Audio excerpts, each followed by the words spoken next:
Boeing is facing one of the most turbulent periods in its history. After years of safety failures, grounding orders, and public frustration, the company's new CEO, Kelly Ortberg, has made a decision that few expected. He's shutting down Boeing's network of shadow factories facilities, once valued at $14 billion, that existed to rework jets that didn't pass inspection the first time. The move eliminates Boeing's safety cushion and forces production teams to get it right from day one. So how did Boeing end up relying on these secretive repair centers? What does closing them mean for its future? And can Ortberg's strategy restore the company's credibility with regulators, airlines, and passengers? Here's everything you need to know.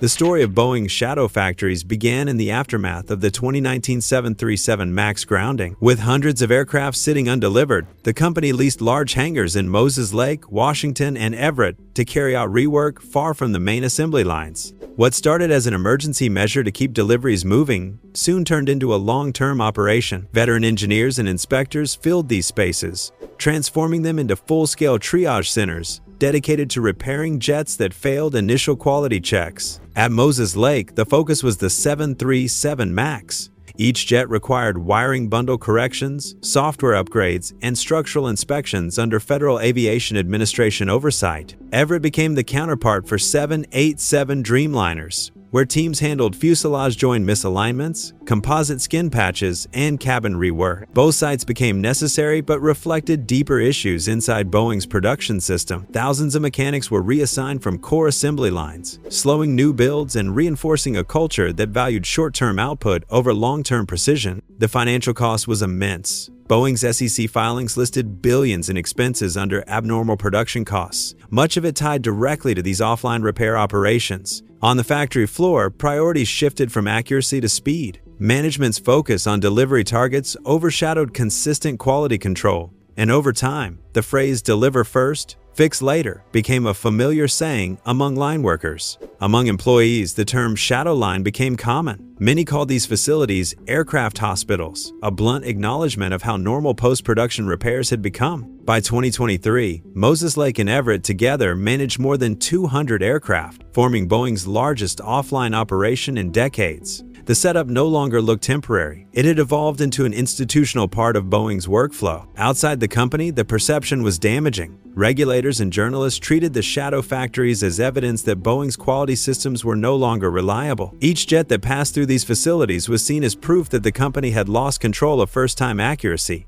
By the time executives began discussing consolidation, the shadow factories had already become a visible reminder of Boeing's internal breakdown. They're a costly symbol of how far the company had drifted from the engineering discipline that once defined it. The chain of events that led to Boeing's shadow factories began with two disasters that changed the company's reputation overnight: Lion Air Flight 610 inches 2018 and Ethiopian Airlines Flight 302 inches 2019. Both ended in tragedy, exposing defects in the 737 MAX's MCAS flight control system and revealing how little training many pilots had received on the new software. Within months, regulators around the world grounded the entire 737 MAX fleet. Boeing faced an unprecedented crisis. Hundreds of finished jets that could not be delivered, and thousands of employees whose jobs depended on keeping production alive. The Federal Aviation Administration's suspension of MAX operations left Boeing with an inventory pileup of around 450 completed aircraft. Yet, the company chose to keep its assembly lines running to avoid layoffs and protect its suppliers. That decision created a second wave of parked jets, each one complete but grounded, scattered across storage facilities in Moses Lake, Victorville, and San Antonio. Those airfields quickly turned into makeshift maintenance centers, where workers handled long-term preservation tasks, corrosion prevention, and system updates while waiting for clearance to deliver. To prepare the aircraft for eventual return to service, engineering teams carried out extensive retrofits. They manually rewired flight control systems, recalibrated angle of attack sensors, and uploaded software patches to fix MCAS logic errors. Every aircraft required dual approval, one from the Federal Aviation Administration and another from the receiving airline's inspectors. That process turned each delivery into a mini certification campaign. A single plane could sit idle for 3 to 5 months before being cleared for flight. Labor hours per jet nearly doubled compared to standard production, and rework costs reached record levels. The financial consequences were severe. Boeing's share price fell more than 40% between 2019 and 2020. as revenue collapsed and compensation payments to airlines mounted. Each grounded aircraft represented millions of dollars locked in unfinished transactions. Internally, management focused on restarting deliveries at any cost, but the public viewed every new incident as proof that the company had lost control of its own engineering process. By the time congressional hearings and Federal Aviation Administration reforms began, Boeing's internal rework economy had already taken shape. The shadow factories symbolized a systemic failure. They were a symbol of a company trying to rebuild trust while still patching the results of its own production shortcuts. What began as a safety crisis had turned into a national debate about how America's largest aircraft manufacturer lost its way. By 2020, Boeing's 787 Dreamliner program had entered its own period of turmoil. Production was halted after engineers discovered small but critical gaps along fuselage joints, as well as shimming inconsistencies between sections built in Charleston and Everett. These issues raised concerns about structural fatigue and long-term durability, prompting the Federal Aviation Administration to order a full delivery pause while Boeing conducted extensive audits and modeling. More than 120 completed Dreamliners piled up in storage during the halt. Each required a complex series of repairs, from panel realignment to ultrasonic testing and final recertification. Boeing quickly converted the Everett facility, once a centerpiece of the 747 and 777 programs, into a dedicated Dreamliner rework hub. Inside the cavernous building, teams stripped out interiors, installed new shims, and reset fastener tolerances to meet revised Federal Aviation Administration standards. Every aircraft became its own repair project, with mechanics logging thousands of additional labor hours. The repair work proved to be one of the most labor-intensive phases in Boeing's modern history. On average, each jet took more than 6 months to complete, consuming vast amounts of manpower and testing resources. The total cost of the rework was estimated at $6.3 billion, excluding airline compensation for late deliveries. Behind the technical details lay a deeper issue. The program revealed just how fragmented Boeing's supplier coordination had become. The gap between Charleston's production methods and Everett's assembly standards exposed weaknesses in inspection oversight and quality assurance. Even after deliveries resumed in 2025, Everett's output lagged behind expectations. Federal Aviation Administration inspectors cleared the final reworked jets, but production cadence never returned to pre-halt levels. The Dreamliner's reputation had taken a visible hit. Airlines began to question whether the aircraft's lightweight composite construction came at the expense of build precision. Several carriers publicly deferred new orders, saying they would wait until Boeing demonstrated stable, repeatable quality control across all plants. When the company announced that the Everett Rework Center would close, executives described the move as part of program normalization. Internally, though, it was understood as a cost containment measure. The Dreamliner's second life in Everett had served its purpose. It cleared the backlog and kept crews working through the crisis. The roots of Boeing's current crisis stretch back to 1997, when the company merged with McDonnell Douglas. Before the merger, Boeing had been defined by an engineering-first mindset, where technical precision outweighed financial considerations. Afterward, the balance shifted. Former McDonnell Douglas executives brought a more corporate management philosophy centered on quarterly results, cost efficiency, and shareholder value. Over time, that change altered how Boeing made decisions, from the factory floor to the executive suite. Legacy engineers who once led design and safety reviews found themselves sidelined by program managers whose focus was meeting production quotas. Internal memos from the early 2010s reflected this shift. Phrases like rate readiness and production continuity appeared more often than discussions about defect prevention or quality assurance. The goal became keeping the assembly lines moving, even if that meant postponing fixes until later stages of production. Cost reduction policies further accelerated the decline in oversight. Safety reviews were condensed to fit management schedules, and technical audits were deferred to avoid slowing output. Mechanics on the line began reporting subtle but persistent pressure to avoid halting work for inspections. Instead, they were encouraged to document issues for later repair queues, which quietly expanded over time. The process seemed efficient on paper, but built up a backlog of unfinished corrections that would eventually overwhelm the company's rework capacity. Supplier relationships followed the same logic. Contracts were increasingly tied to delivery deadlines rather than quality metrics. Margins for error narrowed, and oversight across the supply chain weakened. The result was a system where production outpaced quality control. When flaws appeared, the shadow factories became the fallback solution, an informal safety valve for a company moving too fast to catch its own mistakes in real time. External auditors began warning that Boeing's incentive structure was eroding the discipline that once defined its engineering culture. Internal whistleblowers echoed those concerns, describing retaliation and career risks for anyone who raised safety flags.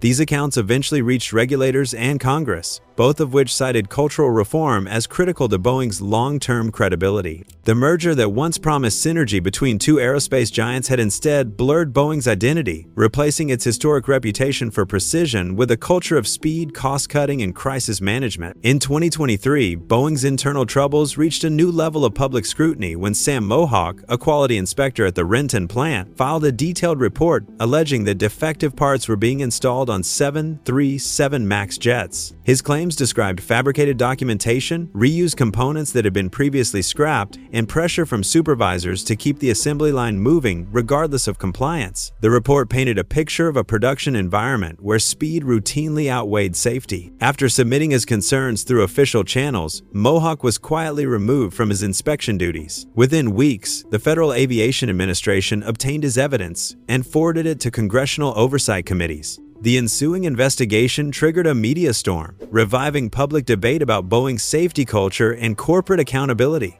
For many, it seemed like confirmation that the company had not learned the lessons of its earlier crises. Boeing issued a public statement denying any systemic misconduct, but announced an internal review and new compliance training programs. Behind the scenes, executives faced growing pressure from regulators, lawmakers, and airline customers to demonstrate that the company was serious about cultural reform. The inquiry forced leadership to restructure parts of the supervisory chain and to assign clearer lines of accountability within the production hierarchy. The impact inside Boeing was immediate. Employee morale dropped as engineers and inspectors questioned whether speaking up could end their careers. Yet the case also encouraged others to come forward. Several workers filed similar reports under federal whistleblower protections, describing comparable practices at other facilities. Their statements helped the Federal Aviation Administration implement stricter auditing procedures, including unannounced inspections and mandatory documentation verification for all critical assemblies. The Sam Mohawk case soon became a touchstone in Boeing's public reckoning.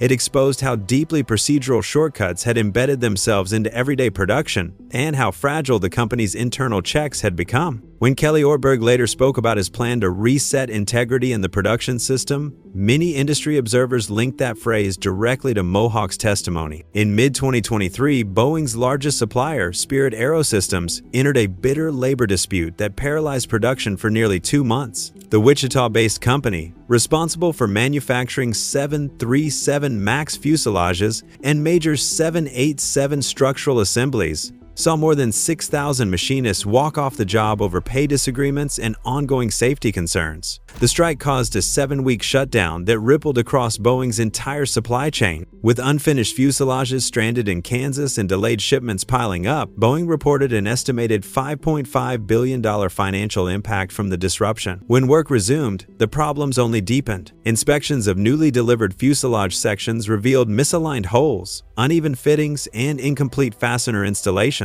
Defects serious enough to require rework before integration. The backlog forced Boeing to redirect the flawed sections to its shadow factories in Moses Lake and Everett, where technicians performed time-consuming structural corrections. What had started as a labor dispute evolved into a full-blown quality crisis that once again slowed Boeing's main production lines and drew scrutiny from federal regulators. The turmoil at Spirit led to a leadership shakeup. In late 2023, Kelly Ortberg, a former Collins Aerospace executive with a reputation for process discipline, was appointed as Spirit's new CEO. His immediate challenge was to repair the company's strained relationship with Boeing and restore confidence in the integrity of its output. Federal Aviation Administration and Pentagon officials were briefed on the situation, given Spirit's critical role in both commercial and defense programs. The U.S. government viewed the delays as a potential national supply chain vulnerability, particularly since Boeing was already under heightened regulatory oversight. In response, Boeing expanded its inspection requirements. Every incoming fuselage had to undergo full dimensional re-verification and non-destructive testing before being cleared for assembly. That policy significantly increased workloads at the shadow factories and extended delivery schedules even further. Internally, Boeing's financial divisions began reassessing the cost of relying so heavily on outsourced manufacturing. The Spirit AeroSystems crisis ultimately became a turning point. Boeing executives acknowledged that years of aggressive outsourcing had created a fragile network where external vendors held disproportionate control over production stability. As a result, Ortberg began planning a long-term shift toward vertical integration. By 2027, Boeing aims to manufacture a greater share of components in-house, reducing exposure to supplier errors and labor disputes. In early 2025, Boeing CEO Kelly Ortberg announced the closure of the Everett 787 Rework Center and the gradual wind-down of the Moses Lake 737 MAX facility. The decision marked the official end of Boeing's shadow factory era, a network that had cost the company billions and become synonymous with its post-crisis struggles.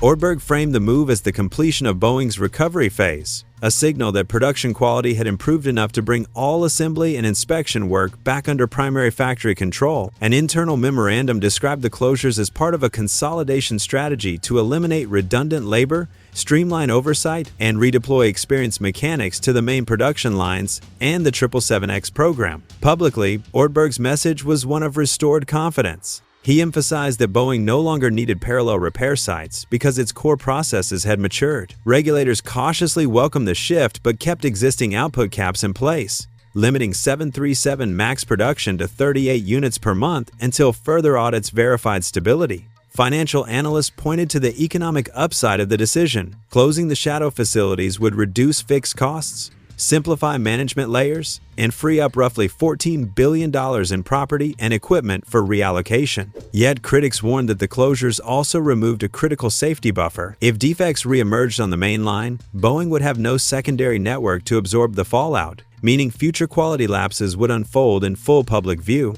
Ortberg acknowledged those risks but argued that transparency was the only way to rebuild credibility. He presented the shutdown as part of a broader trust rebuild campaign designed to prove that Boeing could deliver airworthy jets the first time they rolled out of the factory. Inside the company, reactions were mixed. Some saw it as a long overdue step toward accountability, while others feared it might expose Boeing to a new round of public embarrassment if the reforms failed to hold. Following the closure of the Everett facility, Boeing began redeploying its most experienced mechanics and engineers to the 777X assembly program. The move aimed to strengthen certification readiness for Boeing's next flagship jet, which had suffered repeated delays under earlier management. By early 2025, more than 30 777X aircraft were completed but still grounded, awaiting final Federal Aviation Administration type approval. The newly reassigned teams were tasked with performing inspection upgrades, software integration, and maintenance on the stored airframes to keep them flight ready. The 777X program, initially envisioned as Boeing's answer to the Airbus A350, faced extensive regulatory scrutiny after the 737 MAX crisis reshaped certification standards.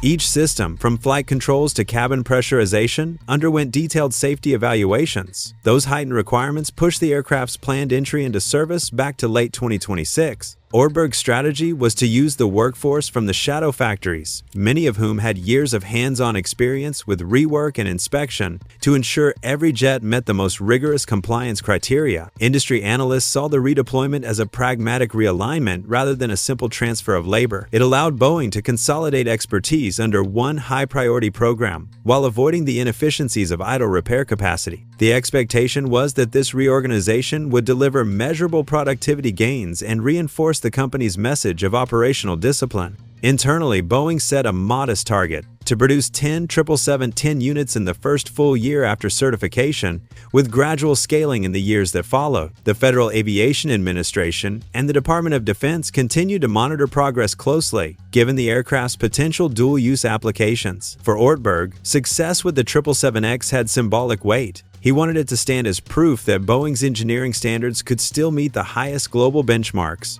and that the company's long cycle of rework and crisis was finally coming to an end. A fire at SPS Technologies' Philadelphia facility brought Boeing's supply chain to another breaking point. The plant had been the sole producer of more than 40 types of precision fasteners used in 737 MAX landing gear assemblies, and the damage halted production indefinitely. Without these parts, Boeing risked running out of inventory within weeks, putting assembly lines in danger of another shutdown. Alternate suppliers could not meet specifications immediately, with estimates suggesting at least 9 months to fully replace SPS output. To avoid disruption, Boeing moved quickly to sign interim contracts with Howmet Aerospace and Lizzie Aerospace. The emergency deals came at a price. Unit costs for the affected parts rose by double-digit percentages, pushing overall program expenses higher. Publicly, Boeing insisted there would be no near-term production impact, but internal memos told a different story. Procurement teams reported rising material and freight costs as smaller suppliers struggled to scale. The incident exposed how dependent modern aircraft manufacturing had become on narrow, specialized links that could collapse from a single point of failure. The impact extended beyond Boeing.